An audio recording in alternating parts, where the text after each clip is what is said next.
постапката во отварањето и во предистражната постапка и за текот на истрагата. Вечерва разговарам со професорот од Факултетот за безбедност Миодраг Лабовиќ. Професор, ви благодарам за можноста да го направиме овој разговор. Морам на почетокот да ве прашам, со оглед на тоа дека голем број на институции се вклучени во целата постапка за прибирање на докази кои што треба да ја утврдат одговорноста за овој трагичен настан, како според вас се спроведува и тече досега целата постапка?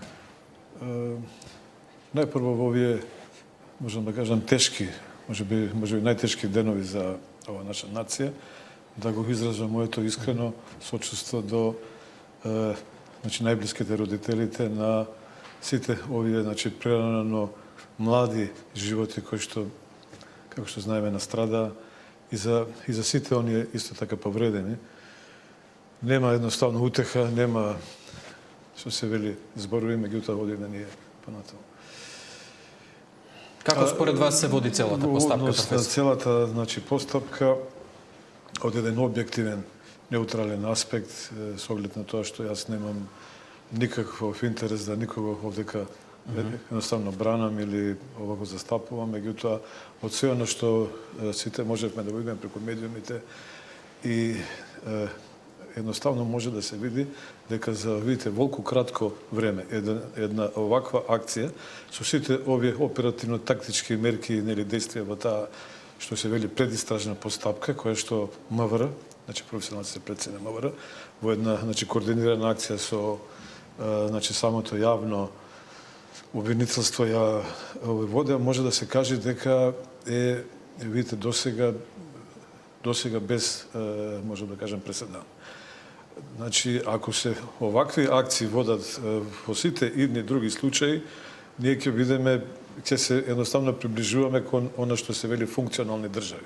Меѓутоа невозможно е овакви акции да се водат, бидејќи од информациите што ги имам, не можат инспекторите стално да имаат оваква висока мотивираност, висока професионалност со оглед тоа што они едноставно кажано немаат 100 раце или па 100 глави и да денонокно работат и имајќи предвид дека се овие кадровски да речеме капацитети и ресурси со се ограничени. Професор, во 5-6 дена осомничени се денеска официјално отворена истрагата од страна на обвинителството, 34 лица, огромен и 3 правни лица.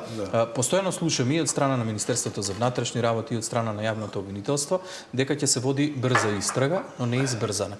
Потребна ли ни е брза истрага и може ли тука да се направат грешки доколку се брза со истрагата? Доколку се премногу брза, нормално е дека ќе има грешки и сега видите се јавуваат разноразни аналитичари, така наречени по знак наводници идеолози, што беше шарена револуција, критикува, знаеме сите и по социјални мрежи и по разноразни овој да речеме портали, медиуми и нели така натаму, меѓутоа сите тие ловци на овие грешки забораваат дека оној кој што овака денонокно работи може и да нормално погреши. Ераре хуманум est, една стара латинска изрека, така да не би требало да се, видите, брза премногу, но ова што имавме прилика сите да го видиме во еден ваков краток временски период, една оваква сложена, обемна акција, со, видите, волку лица кои што беа осомничени, правни лица исто така беа осомничени, да се, видите, заврши во оној, видите, прв, што би рекле, бран. Иначе, денеска слушнавме од самиот министер Тошковски дека овдека не е фактички целосно завршена таа истрага и тие, предистражни, и ако се јават нови моменти, околности, факти, докази, сето тоа ќе биде и натаму со, јас се надевам, релевантни, валидни кривично правни докази, процесирано понатаму. Меѓутоа, вие ме прашавте дали треба да се многу брзат. Има една латинска поговорка, вика, брза и пополека. Тоа е сега фактички идеалното, рече се да речем невозможното, но тоа е, како да кажем, умешноста и се она што го чини еден, да речеме, лидер, кој што видовме денеска, не денеска, туку овие изминати денови и овие изминати месеци, од кога е, Панче Тошковски, дека има едни нови методи. Добро, веројатно така ќе треба да се работи во наредниот период за да се потврдат сите овие докази кои што понатаму ќе бидат користени во постапката пред судот. Морам да ве прашам во однос на корупцијата. Главниот револт на граѓаните е дека сето ова е резултат на корупција. Индиректно тоа и се потврдува со целата оваа постапка која што ја водат МВР и обвинителството. Може ли да кажеме дека целиот овој случај е последица на корупцијата во ова општество, која што довела до вакви трагични последици, со оглед на тоа дека е потврди и од обвинителството дека бил даван подкуп за да се обезбеди оваа лажна лиценца? Иване, не само подкуп. Подкупот е она да речем видлива, надворешно манифестирано видлив појавен облик на таа, да рече, класична корупција. Ние имаме и така посовремени, конвенционални, но и тие неконвенционални, најскрини, да речем, перфидни облици на корупција. Со еден збор, ја веќе 23 години развивам еден нов научно-теоретски концепт за таа системско-ендемска, значи корупција кој што е рак рана, кој што ги прави сите овие, значи, проблеми. И од тука не случајно беше на еден од тие, да рече, транспарентни на овие млади луѓе, кои што на тие, видите, мирни протести, ако стане збори, ако има време и за тоа ќе позборуваме, околу сите тие, тоа уствари не беа, да рече, протести, туку беа повеќе израз на овој почат спрема овие загинатите млади, нели, луѓе. Меѓутоа, на еден од тие, сакам да кажам, транспаренти имаше дека ние, односно младите, не умираат од несреќи, туку умираат од корупција. Се е тука факши кажано, без оглед колку е тоа, да рече, случајно нели напишано или пак не напишано. Од тука, значи, велиме дека е тоа рак рана, тоа е најголемиот проблем. На сите други, значи, проблеми, 10 празни места и еден вид оваков систем на, значи, повеќе деценијски, девастиран, корумпиран и видите коруптивен систем. Не случајно кажам корумпиран и коруптивен. Коруптивен е таа системска корупција која што самиот систем понекогаш генерира да се случуваат овакви коруптивни дејања. Тоа е една малку поширока тема, не знам дали ќе ме време да ја опфатиме, меѓутоа сакам да кажам дека во еден оваков, видите, коруптивен, не само корумпиран, и коруптивен, повеќе деценијски, видите, систем, може би сите оние барања за таа оставка на министерот Панче Тошковски и на другите функционери, во една, видите, нормална или ајде да овака речем функционална, високофункционална држава, како што се, да речеме, скандинавските земји, или пак Нов Зеланд, Австралија, би била повеќе од, видите, излишно да се овдека дискутира. Затоа што ние знаеме дека во тие земји и за далеку помали случаи за нели паркирање погрешно, таму министри и овој премиери поднесуваат оставка. Но се поставува една голема морална дилема. А за мене јасно, видите, значи праша дали и во оваков еден, значи, повеќе деценијски коруптивен систем.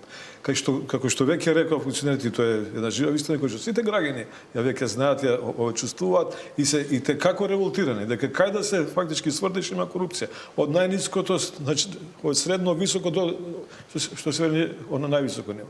И во еден вид таков систем дали е сега овој контраефективно да се бара оставка.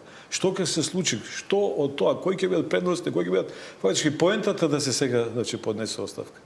Во таа смисла, значи, сметам дека е антиморален чин и е, видите, морален кукавичлук да се сега бара и да се поднесува оставка, затоа што тоа ќе значи обезглавување на една од, значи, клучните институции државни кои што ги водеше предистражни действија и кои што понатаму треба до, видите, крај со ова да проложи, не само во однос на ова, значи, досега најголема трагедија, туку и во однос на сите оние случаи кои што за овие 9-10 месеци ги отвори Министерството. Ние видовме дека се отворија големи случаи. И јас и, видите, јавноста не сме до крај задоволни. Симпатизерите, членовите на ВМРО ДПМН, останатите, значи, правдолюбиви, слободоумни граѓани кои се, видите, непартиски членови, сакат да тоа уште, значи, понатаму проложи.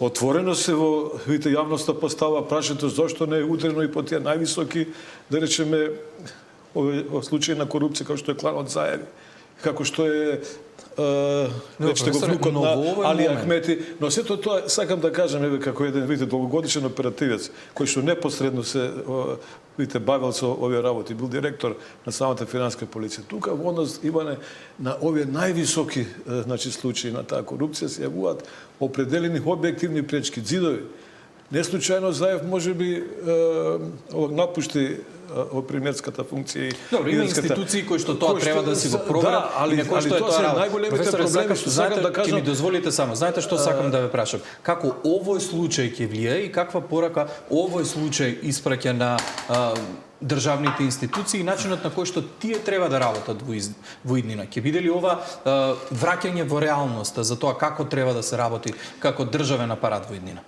Ова, видите, секој случај представува, како што кажа веќе, репер, стандард за тоа како треба да се работи, меѓутоа ќе треба да се издржи на ова.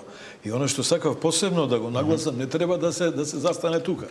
Треба да се, видите, продолжи и кон она што значи највисока корупција, како што веќе кажав, и да останам, видите, логички доследен на она што веќе јас, видите, полуго време го зборам, затоа што они што ме видите следат, ќе кажат како сега Лабовиќ цело време заговара да се направи систем кој што значи систем сам по себе по својата внатрешна логика ќе има значи таква функционалност без оглед која е таа партија што ќе биде на власт и што ќе видите функционира во најлошите можни услови без оглед дали имало или немало политичка волја, без оглед на видите овако моменталната персонификација на таа актуелна номенклатура на власт. И како сега ние значи велиме Панче Тошковски не, тој да не си даде оставка и да го фактички граѓаните поддржат. Ама не сме овде да го браниме Панче Тошковски, јас не го бранам, но сакам друго да ви кажам. поднесе.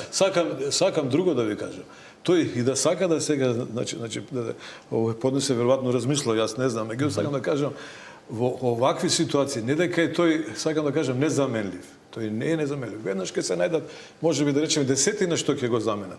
Но што ќе се случи? Обезглавувањето на таа институција клучна која што се создаде еден нов дух, еден нов метод, еден нови вредности кои што ги мотивира високо професионалците да се вршат работа, ќе се јави еден дефетизам, еден значи хаос, една дезориентација, не само временски може и брзо тоа се одвие. Меѓутоа имајте на ум дека во ова влада еден од најдосега успешните ови министри.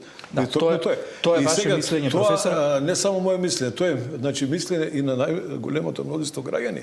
Во овој момент тоа е ваше. Сакам да кажам, во оваква ситуација на повеќе деценески да се само заврши мислата, овој коруптивен систем. Она за што јас веќе 23 години се уште го тука нема. Немајки го во таа смисла не можеме да ние одиме со тоа дека ако некој си поднесе оставка како во една да речеме шведска, данска или финска, ќе биде све и ќе функционира понатаму системот.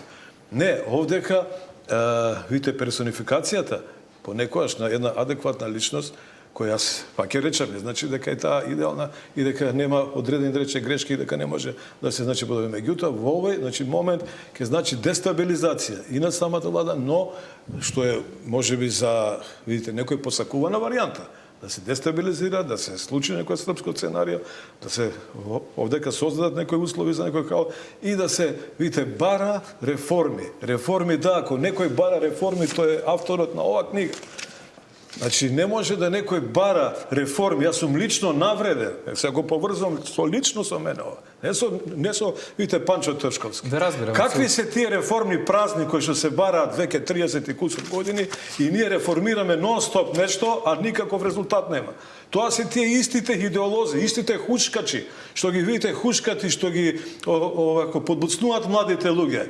Правда за сите реформи сега. Професор, за какви реформи сте можели? Зошто видите од кога е создадено ова дело 23 години истите тие го на секој начин сака да го скријат и да го игнорираат. Зошто не го стават на маса? Не викам дека е недоброто, но дајте не сакаат да го стават на маса и само да завршам мислата. И во една рационална конфронтација со значи логички принципи на аргументација поврзани со неспорни емпириски правни факти да се види кој е најдобриот концепт за Македонија и тој да се одбере. Не мора да биде на значи Миодраг Главовиќ. Дајте значи нон-стоп зборам за тоа.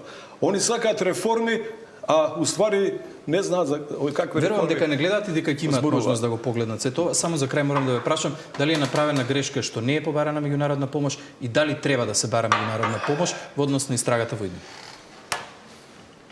Видите, да ви кажам, искрено, најискрено што мислам. Нема, видите, потреба во овој случај. Значи, нашите надлежни државни органи, не само Министерството за внатрешни работи, и останатите кои што учествува јавниот обвинител покажа, ако сакаат, дека може да тие да работат. Дека има доволно, значи, професионални капацитети, ресурси да ги спроведат истрага. Што се случи кога повикавме меѓународни експерти за модуларната болница? Испадна кабелот дека е крив. Сакате сега да испадне па дека е нешто така слично криво. Дека не бил кабелот, значи прописно ставен, да, но каде се тука материјалите? Кој ги правеше тие модуларни болници? Каков материјал кој може да изгори за само 2-3 минути? Не се постави тоа, видите, прашање. И од тука имаме ние доволно капацитети, ако немаме, во одредени случаи ќе се види тоа и во еден таков случај може да бидат повикани.